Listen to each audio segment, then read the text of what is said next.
નમસ્કાર મિત્રો, divine youth Gujju ચેનલમાં ફરીથી આપનું એકવાર સ્વાગત છે. મિત્રો, આજે ધ મેજિક પુસ્તકનો 8મો દિવસ. મિત્રો, આ ચેપ્ટરનું નામ છે ચમત્કારિક તત્વ એટલે કે મેજિક ડસ્ટ. મિત્રો, આપણે સદીઓ પહેલા, હજારો વર્ષોથી દરેક ધર્મમાં જમતા પહેલા ભગવાનનો આભાર વ્યક્ત કરવાનું કહેવામાં આવ્યું છે.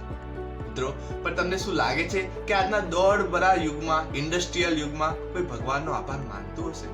બહુ ઓછા લોકો હશે જે ભગવાનનો આભાર માનતા હશે. પરંતુ મિત્રો, આ પ્રયોગ જબરદસ્ત છે.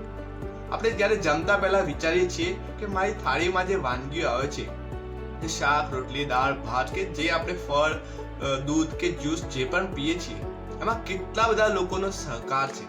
આપણે થાળીની પ્રત્યેક વાનગીનો વિચાર કરીએ, એક શાકનો વિચાર કરીએ તો કોઈકે તો એને જમીનમાં વાવ્યું હશે, એને સિંચાઈ કરી હશે, એનું લણણી લીધી હશે, ટ્રકમાં ભરીને કોઈ ટ્રક ડ્રાઈવર માર્કેટ સુધી લાવ્યો હશે, વેપારી આપણા ઘરે સુધી પહોંચાડી હશે. આ બધાનો વિચાર કરીએ તો આપણે મનોમન થેન્ક યુ કીધા વગર રહી જ ના શકીએ. મિત્રો, આપણને જ્યારે ભૂખ લાગી હોય છે ત્યારે આપણા મનમાં એક જ વસ્તુ હોય છે કે મારે ખાવું છે. પરંતુ આ ભોજન, એના વિશે દિલથી વિચાર કરવો જોઈએ. ભોજન એ ભગવાને આપેલી ઉત્તમ ભેટ છે. મિત્રો, એટલે ભોજન કરતા પહેલા ભગવાનનો આભાર 100% માનવો જોઈએ. જે વ્યક્તિઓએ જેને પણ આપણને મદદ કરી છે આ ભોજન, આપણી ડીશ પરોસવા માટે, દરેકનો આભાર માનવો જોઈએ. એમાં રોટલી હોઈ શકે, શાક હોઈ શકે, ફ્રૂટ હોઈ શકે, સલાડ હોઈ શકે, દરેક વસ્તુનો આપણે દિલથી આભાર વ્યક્ત કરવો જોઈએ. મિત્રો, ઓથર તો કહે છે કે આ ફૂડ નેટવર્ક એક પ્રકારનું ઓર્કેસ્ટ્રા છે. એમાં દરેક પોતાનું વાજિંત્ર વગાડીને આપણને દરેકને ખૂબ અદ્ભુત મદદ કરે છે. મિત્રો, જમીએ છીએ અને સાથે સાથે એ જમવાનું જે બને છે એ બનતી દરેક વસ્તુ પ્રત્યે આપણે કૃતજ્ઞતા વ્યક્ત કરવી જ જોઈએ. મિત્રો, પાણીનો વિચાર કરો. જો આપણને પાણી ન મળ્યું હોત તો આપણી હાલત શું થાત? દરેક વસ્તુમાં પાણીની જરૂરિયાત છે. આપણા શરીરમાં પણ 70 થી 80% પાણી છે. જો પાણી અને ખોરાક ન હોત તો આપણું જીવન જ ન હોત. આપણું જીવ સૃષ્ટિ શક્ય જ ન હોત. તો આ પાણી અને ખોરાક માટે દિલથી આભાર માનવો જોઈએ. મિત્રો, આ આભાર વ્યક્ત કરવા માટે ઓથર આપણને એક અલગ સિસ્ટમની પણ વાત કરે છે, જે ઓથર પોતે પણ પ્રયોગ કરે છે.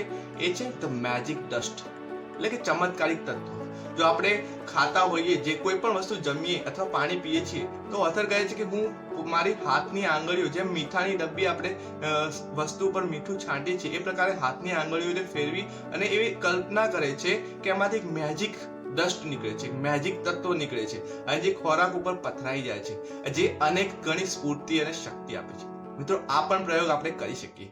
તો આજે આપણે શું કરવાનું છે કે કોઈ પણ વસ્તુ જમીએ અથવા કોઈ પણ વસ્તુ પીએ, પાણી પીએ કે કોઈ જ્યુસ પીએ, કોઈ પણ પીએ, દરેક જમતા કે પહેલા આપણે થેન્ક યુ શબ્દનો ઉપયોગ કરવાનો છે. Thank you, thank you, thank you. આનાથી શું થશે? આપણા સદીઓ પહેલા તો આપણા શાસ્ત્રોએ એવું પણ કીધું છે કે આપણે જ્યારે ભોજન કે પાણી પ્રત્યે પ્રાર્થના કરીએ છીએ, કૃતજ્ઞતા વ્યક્ત કરીએ છીએ, તેમાં એની પવિત્રતા વધી જાય છે, એની શુદ્ધતા વધતી જાય છે. આજે ક્વોન્ટમ ફિઝિક્સ અને ઓબ્ઝર્વ ઇફેક્ટના જે આપણે સાયન્સને સમજીએ તો આપણને નવાઈ લાગે છે કે આપણા જે ઇતિહાસકારો છે, કે આપણા જે શાસ્ત્રો છે, આપણા જે ઋષિમુનિઓ છે, કેટલા વર્ષો પહેલા આને યોગ્ય રીતે સિસ્ટમમાં લાવી હતી, પરંતુ આપણે આ ક્યાંક ભૂલી ગયા હતા. તો મિત્રો, આપણે આ કરવાનું છે. કૃતજ્ઞતા વ્યક્ત કરશું તો લો ઓફ એટ્રેક્શનના નિયમ મુજબ પાણી અને ખોરાક વધતા જશે અને એ મુજબ દરેકને પૂરતા પ્રમાણમાં પાણી અને ખોરાક પણ મળશે.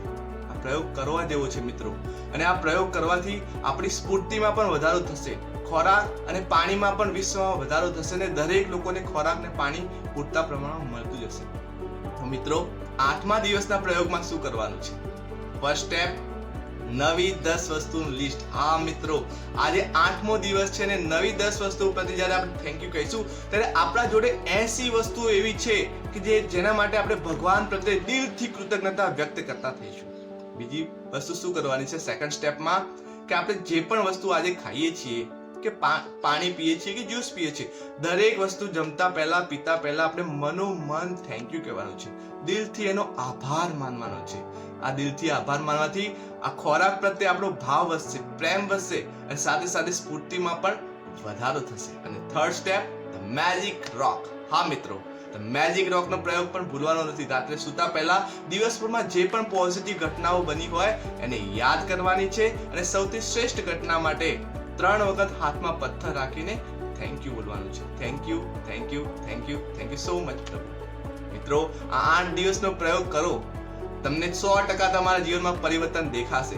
જે પણ પરિવર્તન દેખાય, જે પણ સારી વસ્તુ તમારા જીવનમાં ઘટે, એ નીચે કોમેન્ટ બોક્સમાં લખવાનું ભૂલતા નહીં, જેથી કરીને બીજા લોકો પણ આ પ્રયોગ કરવા માટે એમને પણ પ્રેરણા મળે.